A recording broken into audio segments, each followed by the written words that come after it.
যাওয়ার টাইম অনেক বৃষ্টি নামছিল, কিন্তু আমাদের কখনো ধরতে পারে নাই।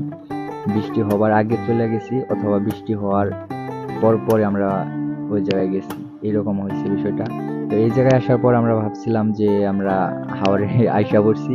তো যদিও জানতাম না, ভাবছিলাম এইটাই হাওর, মানে সত্যি এটাই হাওর, বাট আমরা মানে যে জায়গায় যাব ওইটা মানে অন্য জায়গায়। তো এই জায়গা থেকে নদী পার হয়ে যাইতে হয়, হাওর পার হয়ে যাইতে হয় অনেক, আর কি অনেক দূর রাস্তার জন্য আমার ফ্রেন্ডকে দিছিলাম বাইকটি চালানোর জন্য। তো এই যে দেখতে পাচ্ছেন এই এই ব্রিজটাতে এলেক সবুজ ভিডিও করে। তো এই নৌকাটির ভাড়া নিচ্ছে আমাদের কাছ থেকে 2000 টাকা 6টি গাড়ি।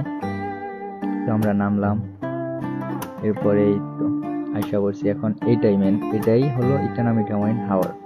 ইটানা, এটাই ইটানা। তো একটু সামনে থেকেই আর কি আলপনাটা শুরু।